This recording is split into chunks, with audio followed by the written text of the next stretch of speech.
If you're studying A-level philosophy or religious studies, subscribe. I'm covering the entire course on this channel. Today, we're going to look at one of the most influential ethical theories in modern philosophy, utilitarianism. Utilitarianism tries to answer a very practical moral question. How should we decide what the right action is? Unlike some ethical theories that focus on rules or duties, utilitarianism focuses on consequences. It asks us to judge actions by what they actually produce in the world, particularly in terms of happiness and suffering. The theory was first developed by Jeremy Bentham in the 18th century and later refined by John Stuart Mill. But utilitarian thinking is still extremely influential today. It shapes debates about public policy, animal rights, charity, and even global poverty. So although utilitarianism began more than 200 years ago, the questions it raises are still relevant today. So what is utilitarianism? It's an ethical theory that judges the morality of actions by their consequences. The right action is the one that produces the greatest happiness for the greatest number. So its key features are that it's consequentialist. Utilitarianism is what philosophers call a consequentialist ethical theory. And that simply means that the morality of an action depends on its consequences or its outcomes. In other words, actions are not right or wrong in themselves. Instead, we ask, what results does this action produce?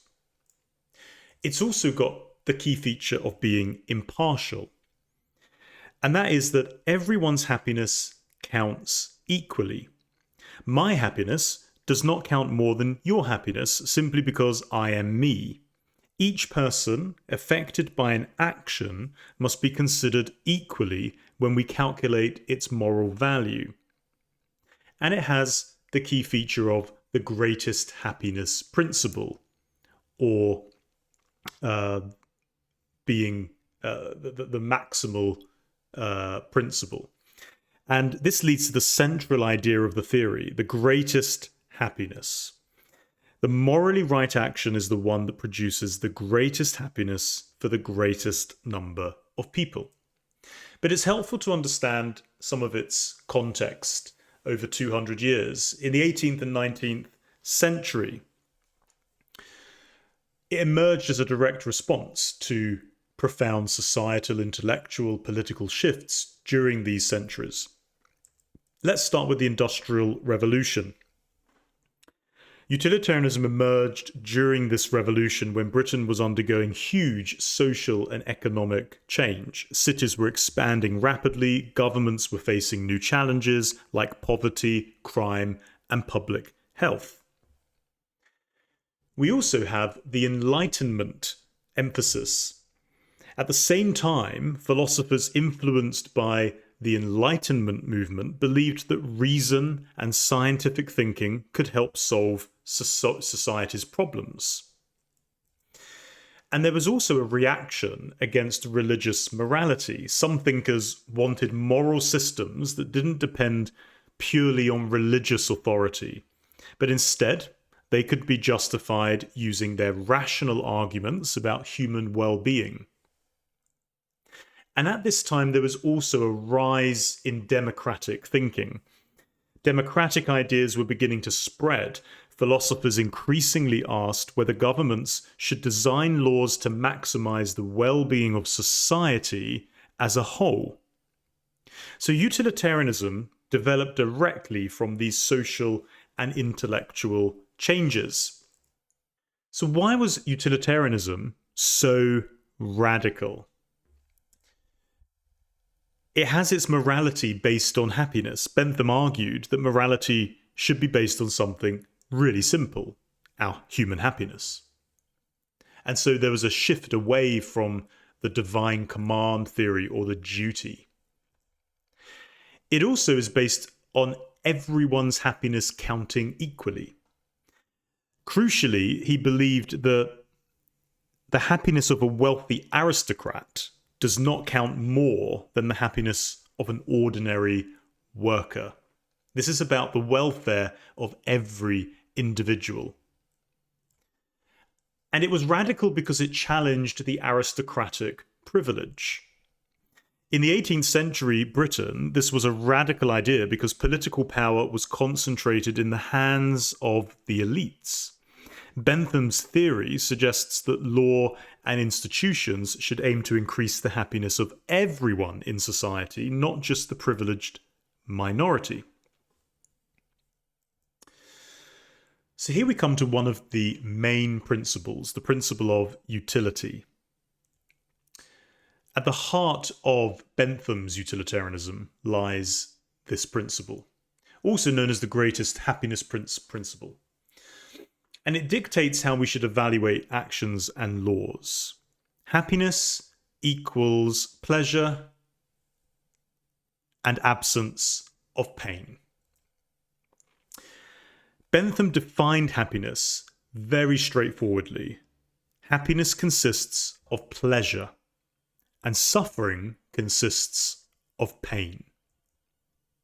He said that pain and pleasure are intrinsic goods. He believed that pleasure and pain are the only things that are intrinsically good or bad, and that all pleasures are equal in quality.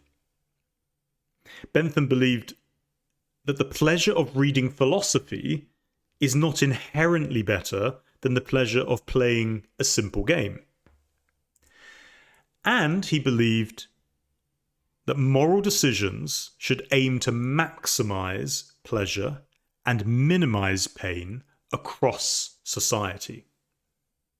So these are the tenets of the principle of utility according to Jeremy Bentham.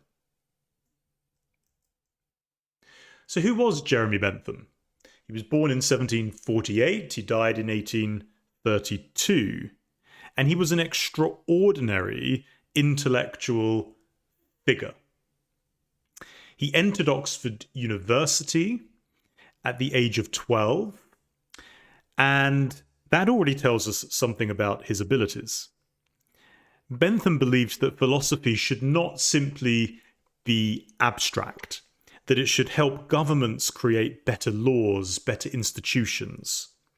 And he famously argued that human beings are governed by two sovereign masters: pleasure and pain.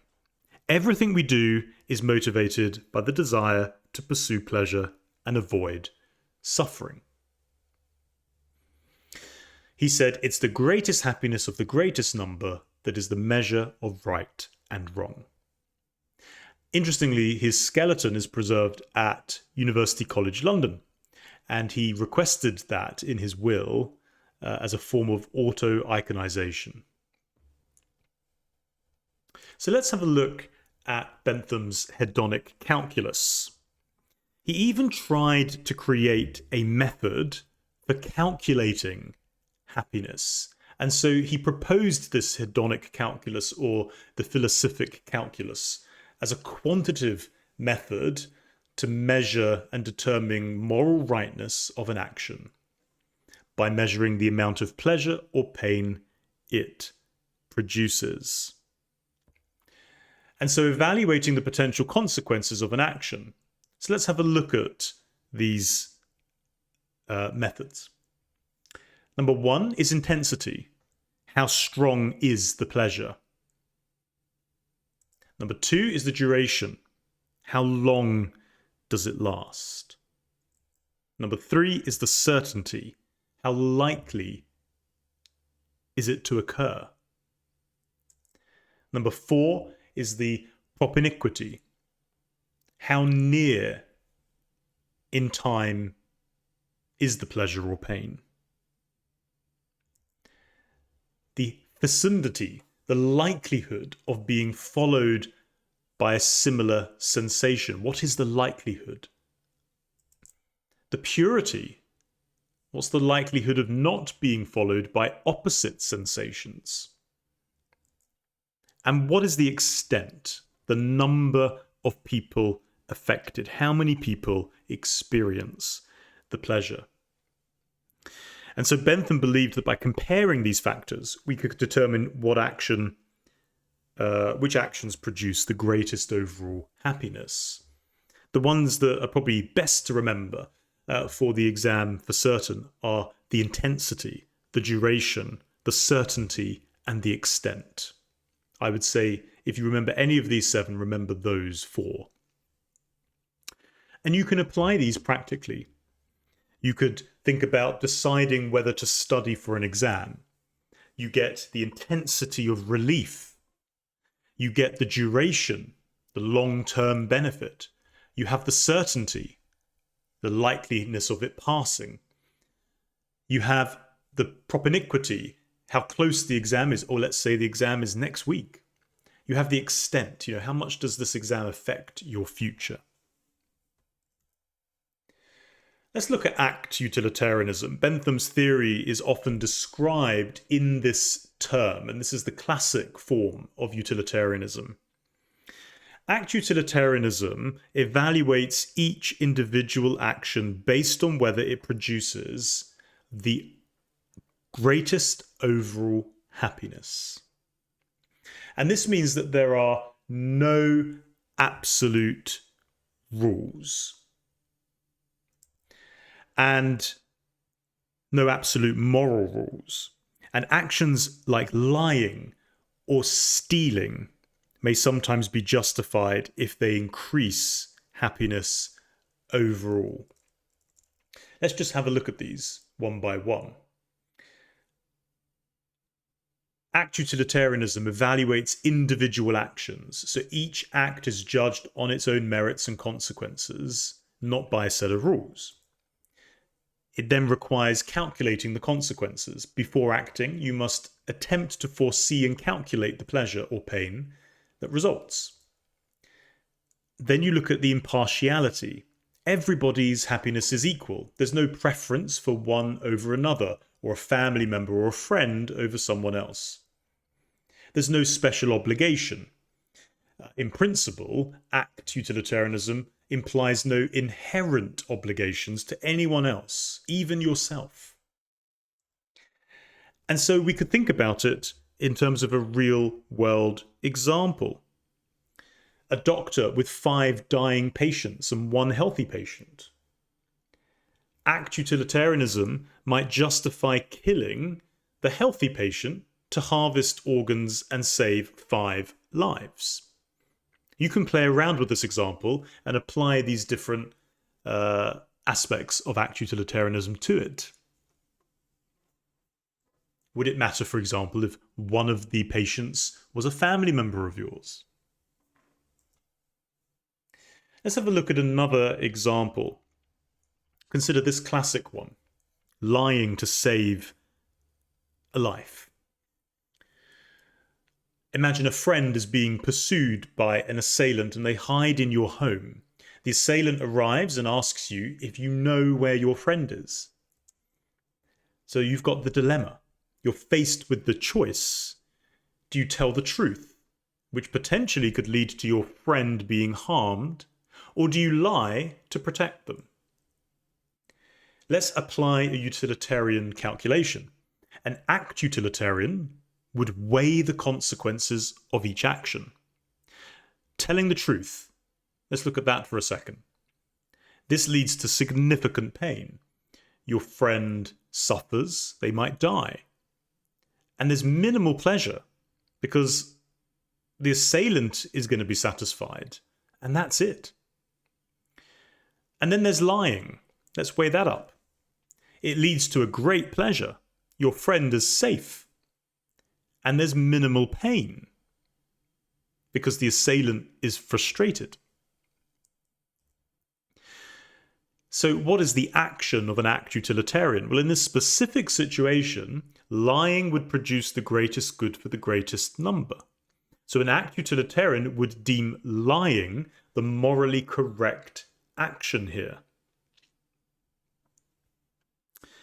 And that's because telling the truth would cause innocent people to die. Let's have a look at John Stuart Mill then. Born in 1806, dying in 1873. He was a prominent figure, one of the most important philosophers to develop Bentham's theory further. And he refined the foundational theory, introducing nuanced concepts that addresses the limitations. He was the godson of Jeremy Bentham, educated fully in utilitarian principles, and he really enjoyed a deep understanding of the philosophy. But he modified it. He was educated, as you can see, from a really young age, but he actually believed that Bentham's theory was flawed. And so he sought to address the criticisms of the classical utilitarianism principle. And he introduced higher and lower pleasures, which we're going to look at in a moment.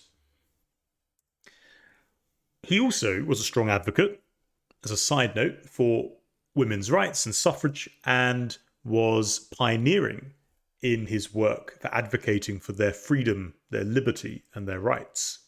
He was also a member of Parliament, an MP, in the 1860s, quite a radical MP, arguing for women's rights back then. He said, "It's better to be a human being dissatisfied than a pig satisfied. Better to be Socrates dissatisfied than a fool satisfied." Now, let's have a look at his higher and lower pleasures. Mill argued that not all pleasures are equal.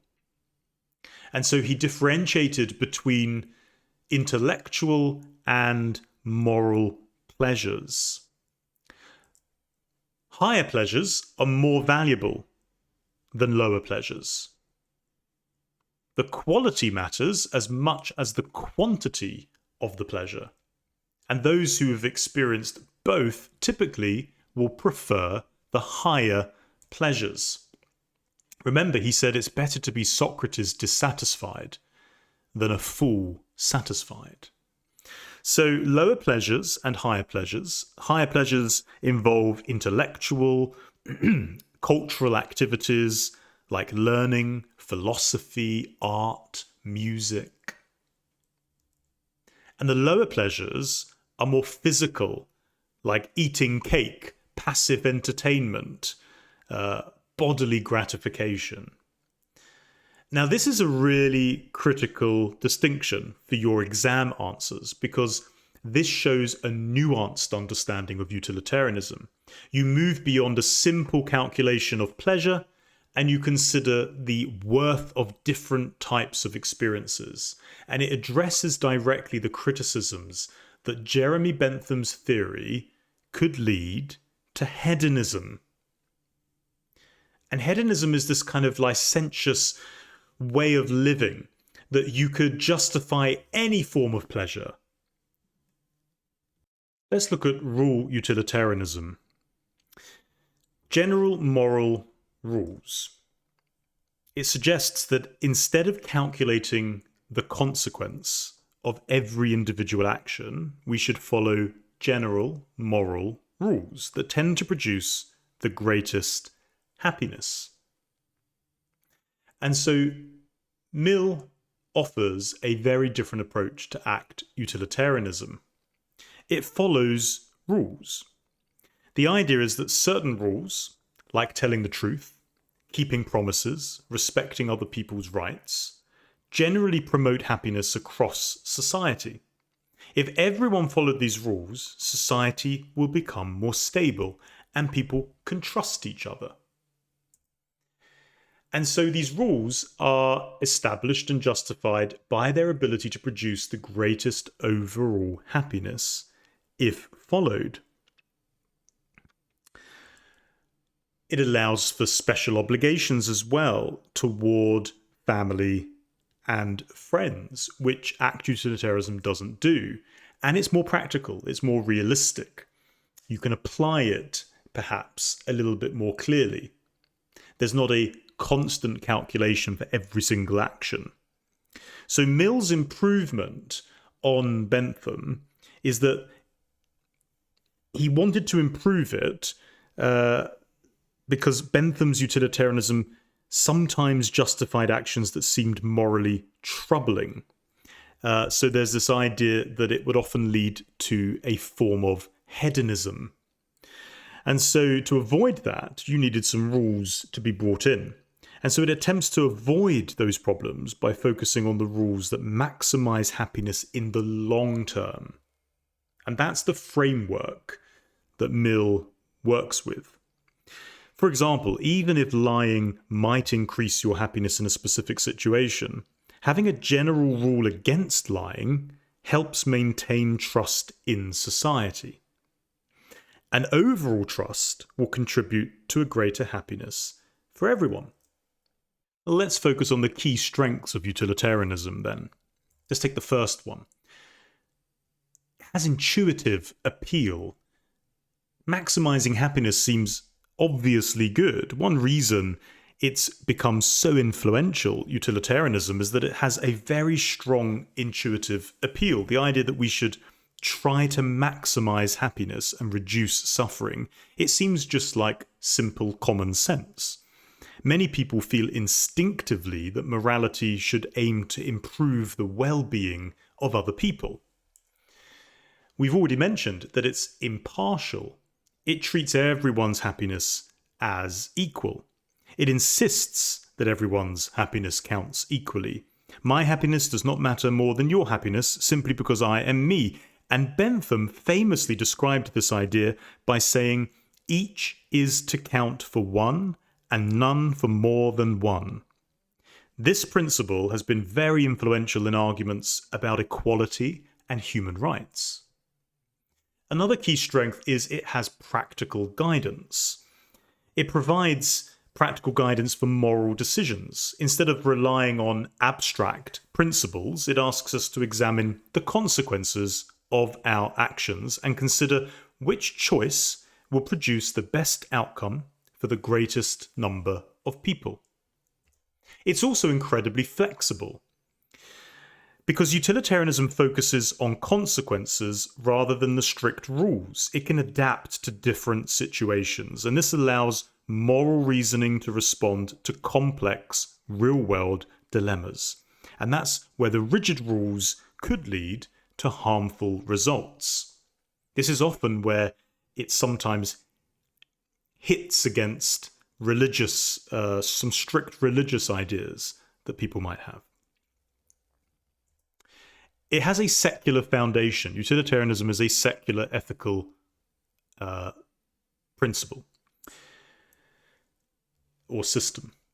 It doesn't rely on any religious authority or any divine commandments. Instead, it attempts to base morality on rational arguments about human well-being, and that means it can be applied across different cultures and different belief systems.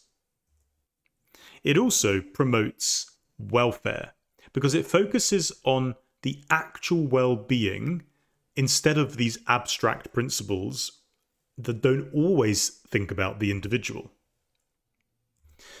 Well, let's turn to the major criticisms then of utilitarianism. It seems simple. It seems to focus on people's welfare, but it's very demanding in nature. Extremely demanding in some cases. If we must always maximize happiness, then we might be required to constantly sacrifice our own comfort, our own money, and our own time for the benefit of other people. For example, imagine someone who spends money on a holiday. A strict utilitarian might argue that the money would produce far more happiness if it was donated to charity instead. You'd be forever wrestling with the demands that these calculations place on you. There's also a demandingness objection.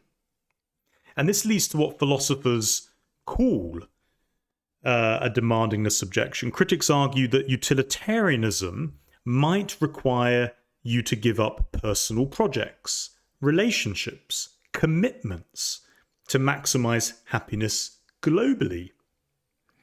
So in extreme interpretations, it might even suggest that spending time with your family is morally wrong if we could produce more happiness somewhere else.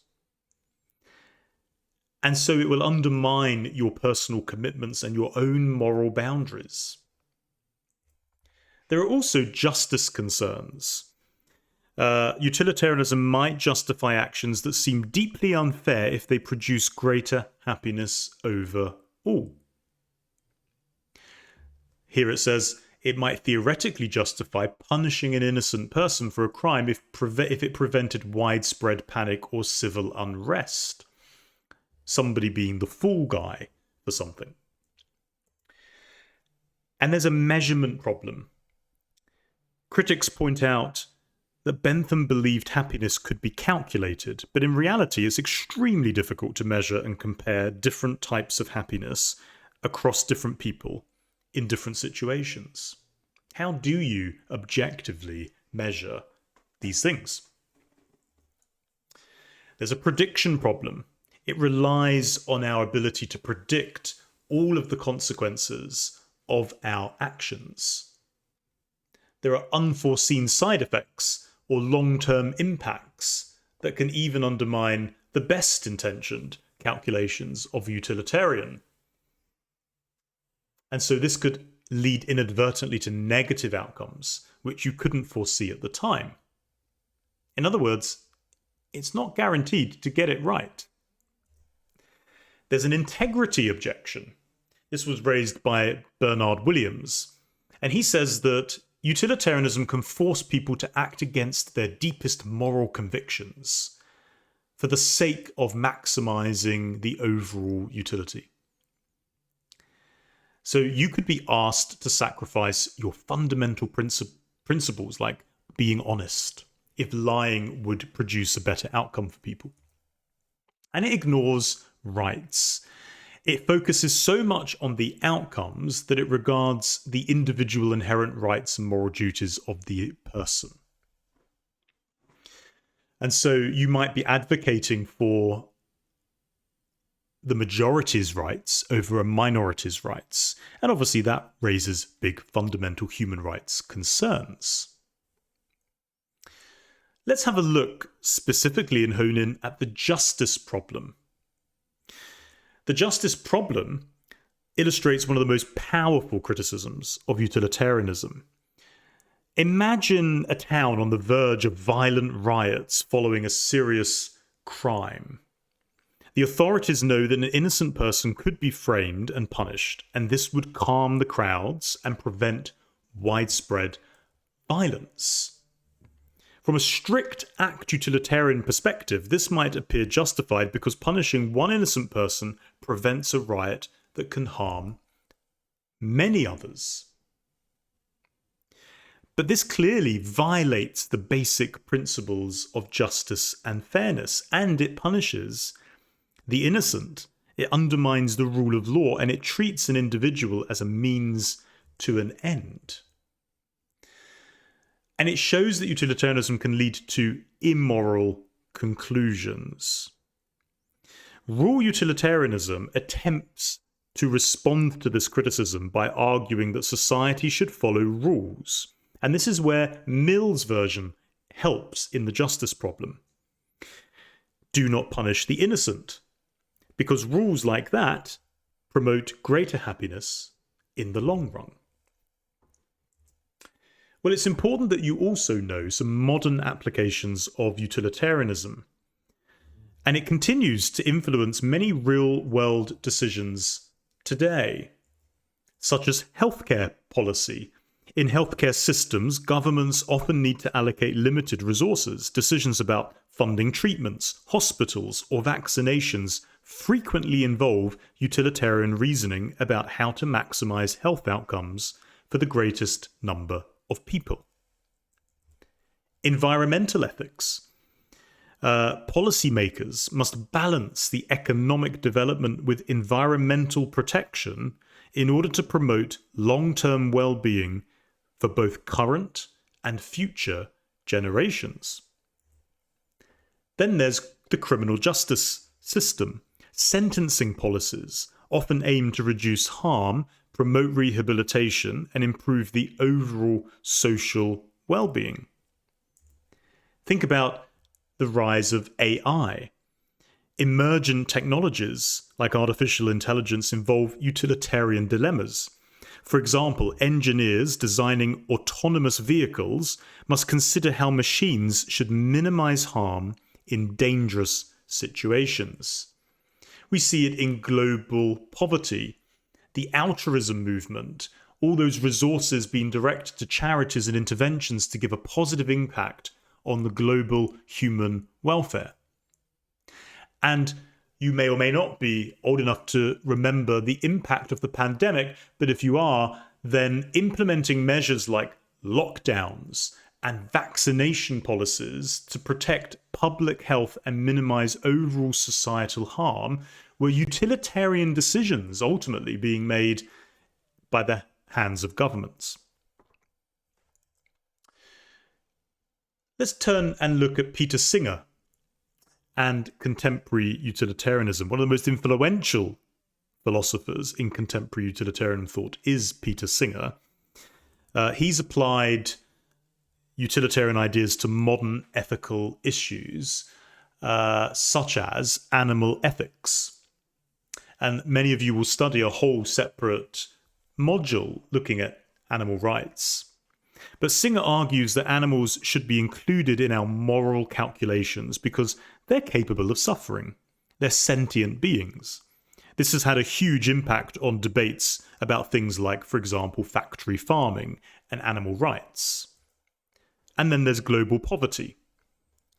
Singer is famous for arguing that people in wealthy countries should have strong moral obligations to help those in extreme poverty. And you can look at bioethics and end-of-life issues. Singer also applied utilitarian reasoning to controversial debates about euthanasia, abortion, and medical ethics. Again, many of you will be applying in a practical way utilitarianism and other ethical theories to these issues. Singer famously argues that if we can prevent something bad from happening without sacrificing something of comparable moral importance, then we morally ought to do it. And that applies to global poverty. So, utilitarianism is relevant today. It's constantly adapting and evolving to fit a new ethical framework and dilemma. And it pushes the boundaries of moral consideration. And that's what Singer shows us today.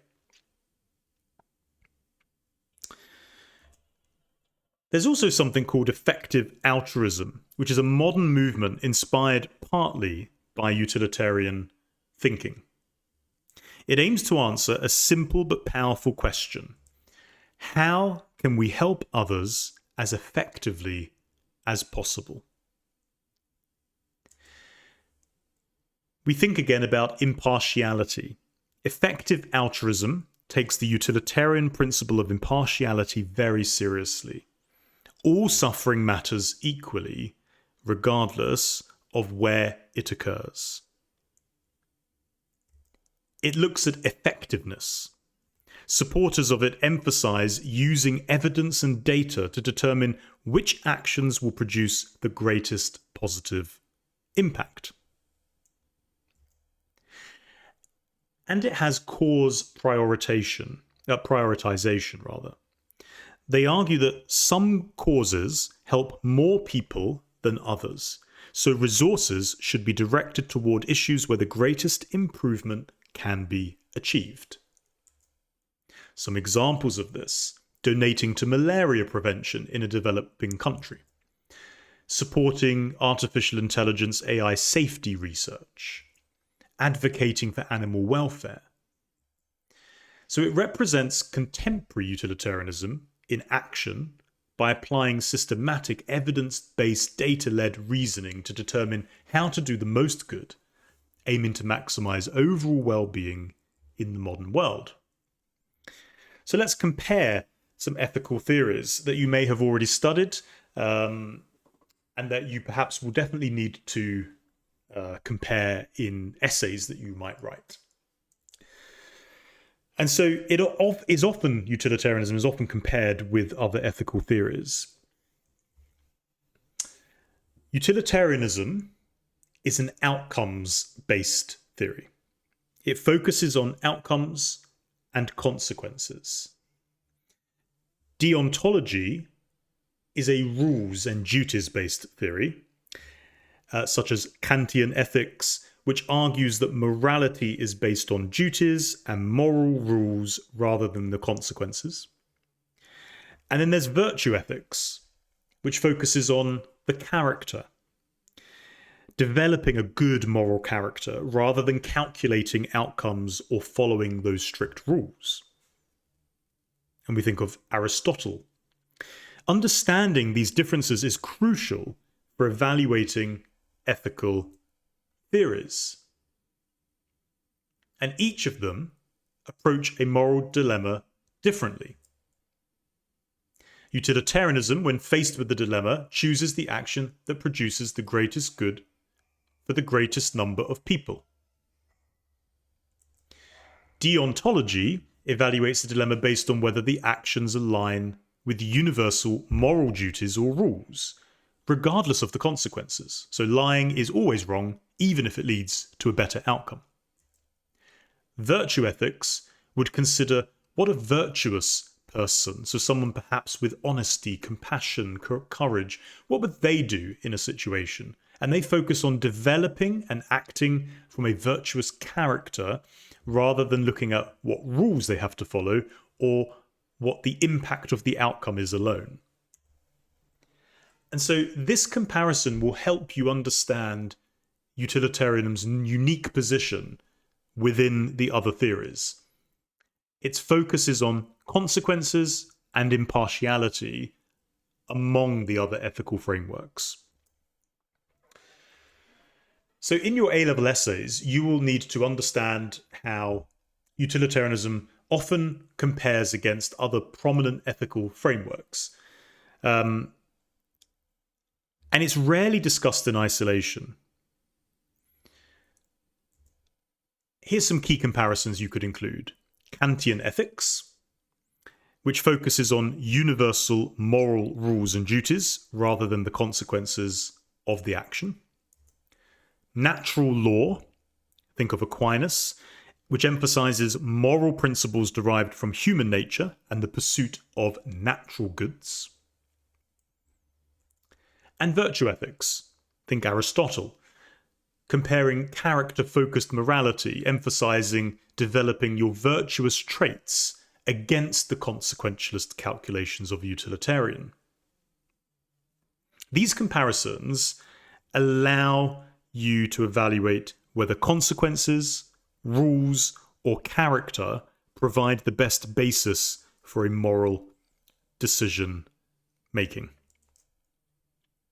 So, for example, you could be analyzing utilitarianism versus Kant, consequences versus duty. Understand these critical contrasts, and you will be able to craft those top-scoring essays. Thinking of key exam questions and revision points, to perform well in your exams, you've got to focus on several key areas and master them. You should be able to clearly define utilitarianism and explain the principle of utility. You should be able to distinguish the difference between act and rule utilitarianism. You should be able to explain Bentham's Hedonic Calculus and give examples. You should be able to understand Mill's distinction between higher and lower pleasures. You should be able to evaluate the strengths of utilitarianism and then critically assess the major criticisms, like the justice problem, demandingness, measurement. And then explain how rule utilitarianism addresses criticisms of act utilitarianism.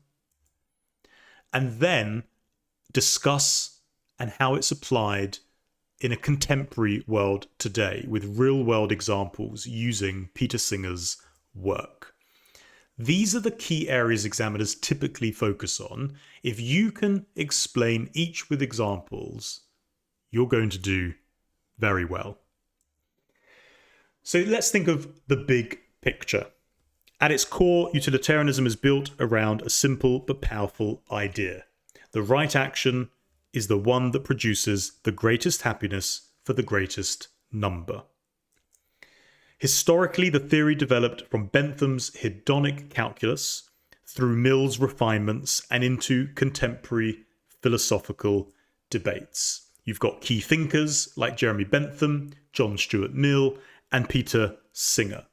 And the central debate remains whether morality should prioritize maximizing happiness or whether other values such as justice, rights, and duties should sometimes take priority.